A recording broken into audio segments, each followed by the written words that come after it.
Ils vont pouvoir reprendre leurs fonctions. Un décret ministériel autorise la réintégration des soignants suspendus depuis le Covid pour avoir refusé la vaccination. Avec cette décision du Conseil des prud'hommes de Nancy qui pourrait faire jurisprudence, il condamne un EHPAD de Meurthe-et-Moselle à réintégrer une lingère vosgienne et à lui verser 30 000 € d'arriérés de salaire. Sophie Valzeki-Styliane Pève. Ce dossier résume 1 an et demi de la vie de Christiane Gérard et son combat judiciaire contre son employeur, un EHPAD de Meurthe-et-Moselle.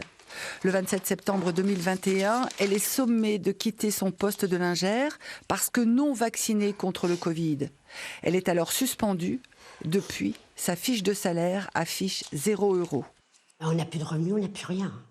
Et c'est ça, j'ai eu des aides par la Croix-Rouge qui m'ont aidé en alimentation, ma famille qui m'a aidée. Je me suis débrouillée à trouver du travail, pour pouvoir payer des factures, pouvoir manger, pour être normal. Pour vivre, il faut vivre quand même. Le 3 mai dernier, le Conseil des prud'hommes de Nancy lui donne raison. Il ordonne sa réintégration, un soulagement, mais... Si je dois retourner là, ça va être dur. J'ai peur du regard des gens, le jugement.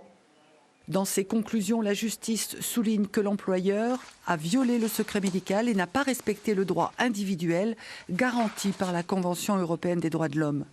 L'EHPAD est condamné notamment à verser 30 000 € d'arriérés de salaire.